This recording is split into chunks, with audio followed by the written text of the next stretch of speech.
Chers amis présents et à distance, bonjour. Laissez-moi vous remercier sincèrement de vous joindre à nous pour fêter cet événement incroyable. Nous étions en 1996, pas tellement incroyable quand on a fêté les 15 ans en 2011, et pourtant nous y sommes.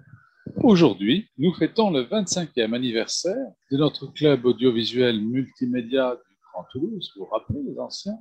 C'est comme ça qu'il s'appelait. Nous l'avons baptisé aujourd'hui Club audiovisuel numérique de Toulouse Métropole pour coller à l'actualité locale de Toulouse. Les snobs l'appellent CAN TM, C-A-N majuscule T-M pour Toulouse Métropole. Et puis pour les intimes, nous dirons Club Audio. Alors, nous avons invité, bien entendu, les membres officiels du club, pointés par notre trésorier, mais plus largement tous les amis enregistrés sur nos tablettes, dans l'espoir, par cette session, dans l'espoir de leur apporter une meilleure connaissance de notre cercle d'amitié et les buts profonds de notre association. Bien entendu, on a invité aussi Jean-Luc Moudinque, qui m'a répondu gentiment, il ne peut pas venir, et il regrette profondément, bien entendu. Son emploi du temps ne lui permet pas d'être avec nous ce soir, mais il est de cœur avec nous. J'ai invité Jacqueline Baillet, qui est là. Je la remercie infiniment. Bravo Jacqueline d'avoir eu le courage de traverser Toulouse pour venir nous rejoindre. J'ai invité Bertrand Serpe. Bertrand Serpe est un élu de la mairie. Il est depuis le début vice-président de notre club. Nous regrettons que Bertrand Serpe ne soit pas parmi nous, mais il est probablement de cœur avec nous. Donc merci encore à vous tous présents ce soir, soit courageusement dans cette salle de conférence de la cantine de la mêlée Quai des Savoirs, soit derrière vos écrans. Pour ces derniers, c'est-à-dire pour ceux qui sont derrière les écrans, vous êtes entrés, contrairement à ce que nous faisons en téléconférence, dans notre salle virtuelle, micro ouvert. Ça veut dire que là, on est entre nous, vous pouvez intervenir quand vous voulez. Vous pourrez lire nos conférences ou les réécouter, bien sûr, en ouvrant notre site internet qui est maintenant reconstruit chez Google, parce qu'on a été obligé de remodeler tout notre site, parce que l'éditeur Google a été modifié. Il est devenu vraiment très, très facile d'emploi, une simplicité, j'allais dire quasi biblique, très naturelle, et je vous invite à aller voir, puisque maintenant, quand on construit une page sur notre site, elle est à la fois écrite pour l'écran de votre PC, de votre Mac, mais aussi écrite pour votre tablette, ou votre mobile. Donc, vous avez les trois versions, on dispose des trois versions parfaitement adaptées, ce qui fait que même sur votre téléphone, vous pourrez regarder ce qui se passe au club. Je vous invite à faire l'essai sur votre. Pour cela, je vous rappelle l'adresse de notre site, qui s'appelle https, bien sûr, /site au pluriel .google.com/site/Multimédia Club Toulouse. Ou sinon, si vous n'avez peur de ne pas vous rappeler du nom, faites une recherche en tapant Club audiovisuel numérique de Toulouse Métropole. Vous ne devriez pas tarder à trouver notre site. Bien sûr, il n'est pas parfait. On a remédié à pas mal de détails, on l'a amélioré. Mais il y a toujours des choses à faire. C'est une dentelle qui n'est jamais finie. Et nous apprécierions si l'un d'entre vous dédiait une part de son temps à la gestion du site, pour le mettre à jour, le compléter, le nettoyer, etc. Et comme je le disais tout à l'heure, nul n'est besoin d'être spécialiste aujourd'hui pour construire, fabriquer des pages HTML. L'éditeur de Google est magnifiquement simplifié. Alors, je vais basculer sur le partage de documents pour vous montrer un document photomontage que j'ai fabriqué à votre intention pour cette soirée. Voilà, nous voilà un écran partagé. Alors, la première planche, c'est le carton d'invitation que vous avez reçu, que j'ai eu plaisir à confectionner, et j'ai rassemblé tout autour de ce carton carton les membres les plus proches que j'avais sous la main. Vous reconnaissez au centre, en haut de l'écran, Jean Cluzel, une belle tenue d'académicien. Tout à gauche, sur la ligne supérieure, Jacqueline Baillet, notre présidente d'honneur et première présidente du club de 1996 à 2004-2005 à peu près. Et puis à droite, votre serviteur, le président actuel. Si Jean Cluzel était secrétaire perpétuel de l'Académie des sciences morales et politiques, moi je me sens de plus en plus président perpétuel du club audiovisuel numérique de Toulouse Métropole. Mais bon, pensez-y de temps en temps. Qui est-ce qu'on voit sur cette belle planche? Eh bien, de la gauche à droite, de gauche à droite, sur la ligne supérieure, donc Jacqueline, Arlette Vidal, Annie Lascaux, au centre, Jean Cluzel. À droite de Jean Cluzel, Gérard Vidal, Daniel Fournier, Éric Castex, à gauche, en dessous, Anne-Gaëlle Duvauchel, Dominique Martin, l'épouse de Denis Lacoste, que vous voyez en rouge à droite, deux amoureux, Marc Julien, notre trésorier, Hélène Thor, notre distinguée spécialisée en communication pour le club, Marc Menou, notre commentateur habituel des conférences, qui nous ramène les pieds sur terre, et puis votre serviteur avec son épouse, Jean-Jacques Reuil, Jean-Pierre Fournier, Michel Diaz, toujours avec son sourire très charmant, tout heureux et pétillant d'humour, comme je l'ai toujours connu. Poursuivons notre diaporama. Vous avez là sous les yeux la lettre que Jean-Luc m'a adressée pour me dire qu'il ne pouvait pas venir, qu'il regrettait beaucoup. Il m'envoie ses sentiments les meilleurs et amicaux et il souhaite un bon anniversaire au club.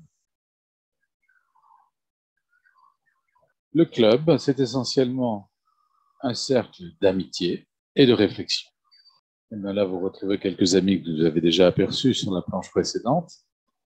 Marc et Hélène, Denis qui réfléchit sur l'état de nos comptes et des cotisations non payées. Suivez mon regard pour certains. Ensuite, je vois Marc Menou. Au centre, un trio en pleine réflexion. Marc, Éric et Chantal de dos. Michel.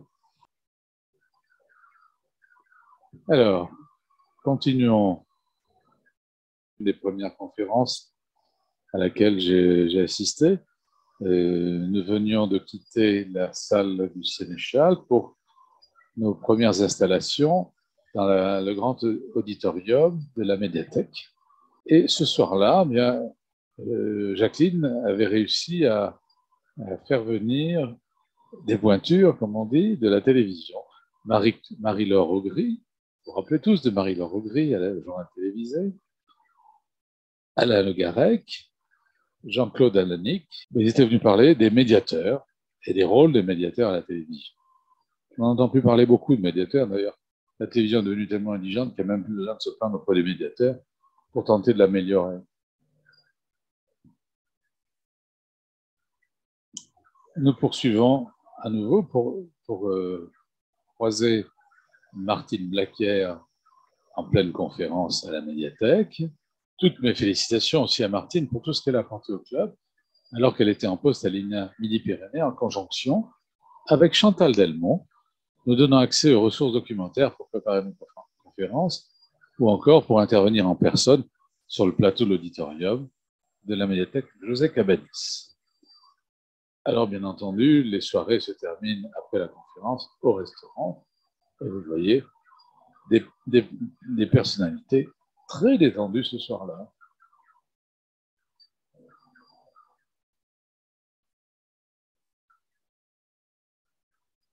Parmi les conférences qui nous ont marquées, pour lesquelles j'avais des documents, une conférence sur l'indépendance des médias était fort intéressante et utile. On pourrait la refaire aujourd'hui, vu le niveau d'indépendance des médias que l'on croise tous les soirs dans nos écrans ou sur les journaux qu'on peut acheter. Il y aurait beaucoup à dire.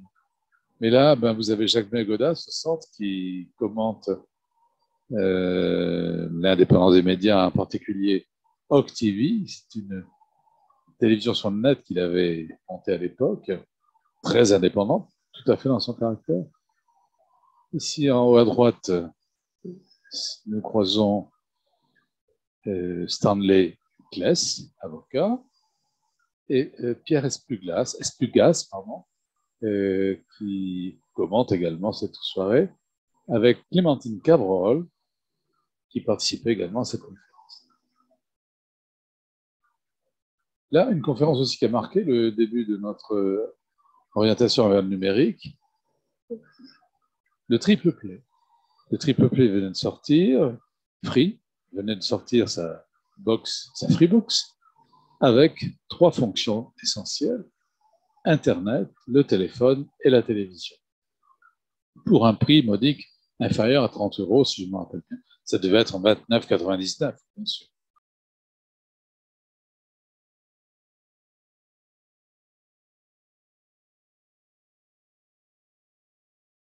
C'est pour cela que nous avons été conviés à nous installer à Bellegarde, donc dans ce bel hôtel particulier, caché dans une rue étroite entre Place Jeanne d'Arc et Saint-Cernin, en plein cœur de la ville, dans l'hôtel de Bellegarde, qui était maire de Toulouse au XIXe siècle. Le programme était préparé en mai, tous les ans, pour être inscrit dans le carnet de spectacles de la saison suivante, qui était imprimé au mois de juillet et publié à la rentrée de septembre. Donc, on a pris l'habitude, depuis cette époque, à construire notre programme au mois de mai pour l'année suivante. Voilà une conférence où on voit Chantal, Martine, Serge Regour au centre, qui intervient très souvent dans nos conférences, quand du moins le sujet nous concerne, le sujet concerne le cinéma et la télévision en particulier. Et puis, tout à droite, le jeune Sylvain Attiel, très amateur et très professionnel de radio, qui était venu nous parler de Radio Toulouse et de Radio Andorre, parce qu'il venait de sortir un livre, Conquérant des ondes, et nous avons passé 2 heures inoubliables à suivre le parcours romanesque de Radio Toulouse et de Radio Andorre.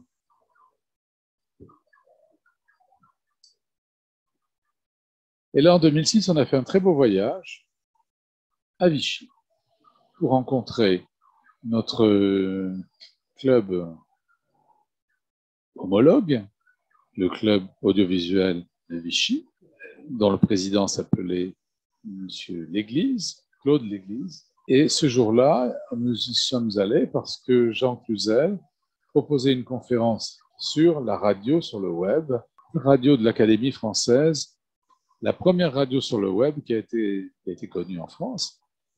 Il était un peu malheureux de voir que le carnet de l'Académie, puisqu'il était secrétaire perpétuel, comme je le disais tout à l'heure, de l'Académie des sciences morales et politiques, et il voyait passer ce petit carnet tous les mois qui résumait l'activité des académies. Donc il a imaginé d'ouvrir une radio sur le web avec l'extraordinaire potentialité d'ouverture vers le monde. D'un seul coup, l'Académie française, qui était vue par l'édition de ce petit journal spécialisé, qui était très localisé à l'Académie finalement, d'un seul coup, le monde entier pouvait savoir ce que faisait l'Académie française. Et Hélène Renard, qui était la directrice de cette radio, a pu archiver pendant des années des interviews de grande qualité qu'elle animait tous les jours. Et je vous conseille d'aller piocher dans ces archives si vous voulez écouter des conférences ou des interviews d'une extraordinaire qualité, dans un français parfait, dans un calme, une tranquillité d'esprit, une élocution agréable à entendre, sans publicité. Et alors, vous voyez qu'on est dans une belle salle de conférence, un événement, une soirée conférence du club audiovisuel à Vichy, c'était quelque chose. Nous avons fait aussi une très belle mission à Paris pour aller à la rencontre de Jean Cluzel à l'Académie des sciences morales et politiques. Il nous a reçus avec énormément de courtoisie, de gentillesse. Et on a passé un moment quasiment inoubliable dans notre existence.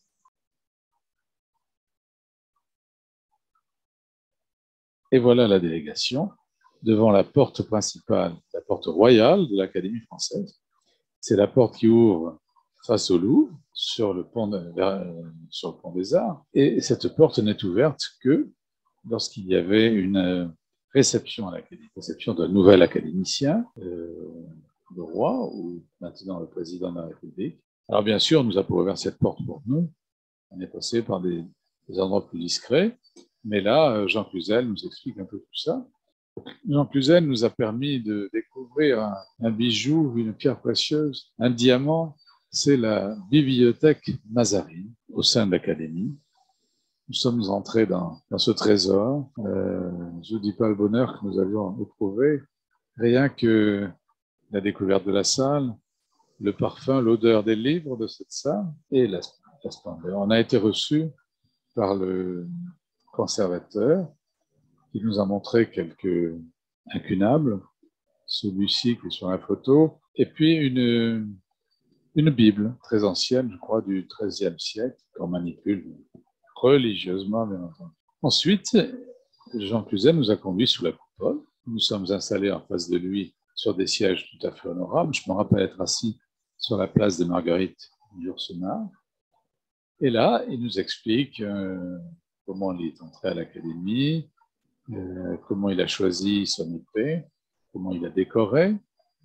Il nous a fait remarquer qu'en dessous du pommeau, ici, il avait placé une pierre précieuse en forme d'écran de télévision pour rappeler que tout son parcours a été balisé par la télévision qu'il aimait beaucoup, télévision et radio. Bon, peut-être davantage sur le plan économique parce qu'il a fait quand même des lois ou des projets de loi qu'il a déposés à l'Assemblée pour la gestion de la maison de la télévision. Alors là, il nous propose d'écouter, il nous explique comment.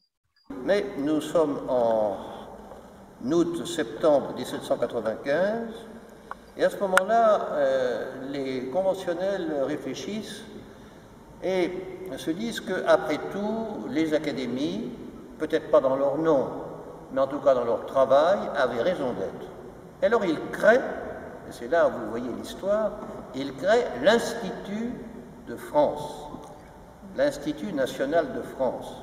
Et ils assignent, vous le verrez dans le livre, ils assignent à cet institut de rassembler l'ensemble des œuvres de l'esprit, des arts, de la culture, en France et à l'international.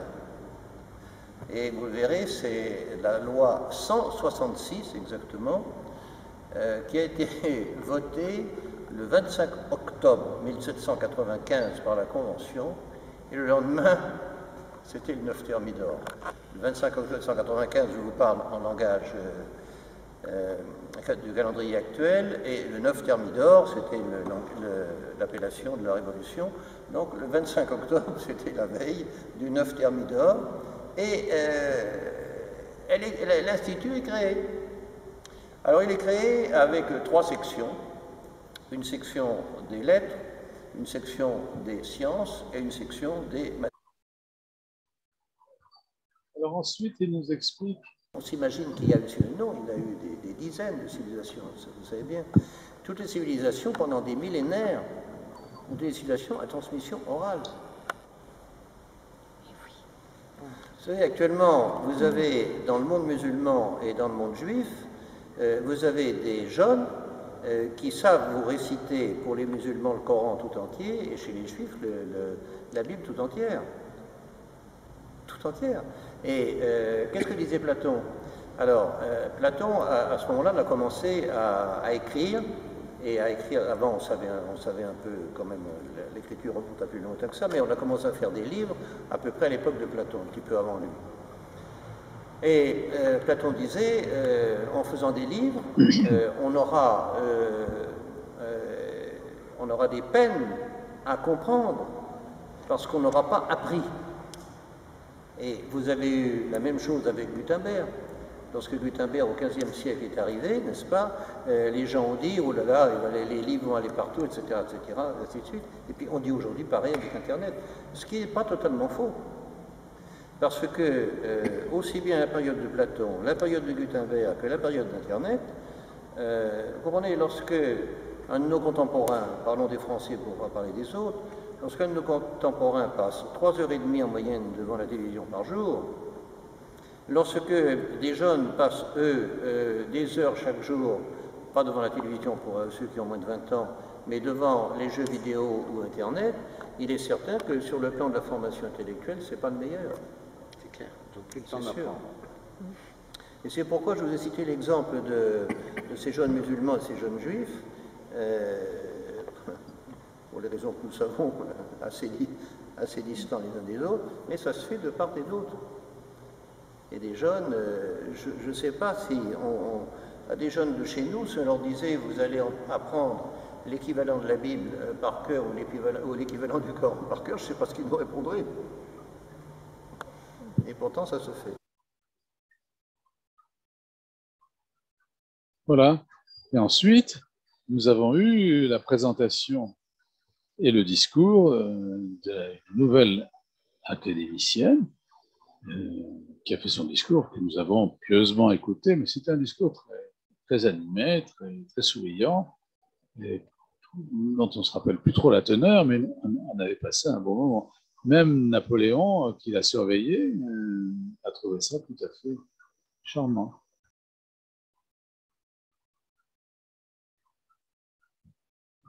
Bon, alors, revenons à Toulouse. Et là, on a abordé une conférence qui a eu un grand succès et qui nous a valu un déplacement à Bugarach.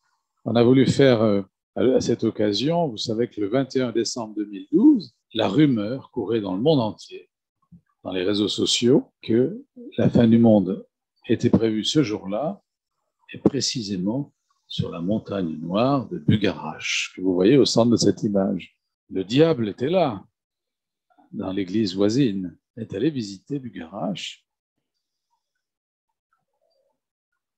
Voilà, poursuivons notre balade dans ce diaporama pour rappeler une belle conférence. Nous avons fait venir 4 producteurs occitans, Philippe Hossel, Jacques Mitch, Pascal Bonnet, Francis Fourcou. Si vous êtes un peu attentif et recherchez, vous allez trouver de très bons films qu'ils ont construits, fabriqués. Et la conférence était animée par Anne-Gaëlle Dubochet, vraiment en beauté ce soir-là. C'était un très bon moment, 21 janvier 2016. Et alors après, tous les ans, on a notre AG, là, ça devait être mois de juillet 2016 probablement. On faisait nos AG chez l'un ou chez l'autre. Et là, c'était chez Hélène à Montauban. Donc après l'heure et demie, 2 heures studieuses pour raconter un petit peu le bilan de l'année, le compte-rendu financier, les projets de l'année suivante, et bien on se retrouve autour d'une bonne table à passer un très bon moment.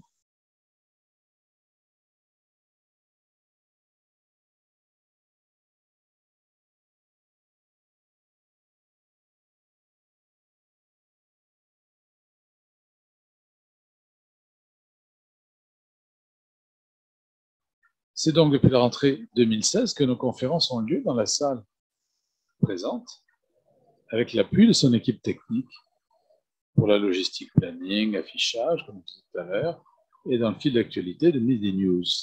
Soutien technique. Alors, il y a également, merci à tous les soutiens techniques, Wi-Fi, Internet, vidéoprojecteur, micro, chauffage, salle.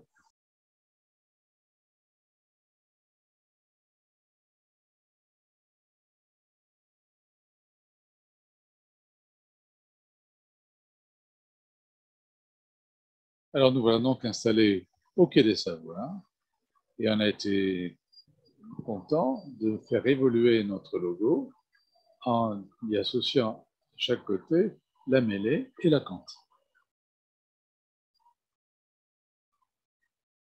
Alors, pour poursuivre nos conférences, enseigner avec le numérique, c'était une conférence tout à fait intéressante Et vous voyez ce monsieur, ce jeune homme en rouge, Raphaël Blaraud, spécialiste, professeur de chimie, ancien de Normal Sup. Il s'est spécialisé dans le numérique en élaborant des vidéos pour l'enseignement de sa discipline. Des vidéos qui sont passionnantes, amusantes. Vous apprenez la chimie vraiment avec un très grand plaisir.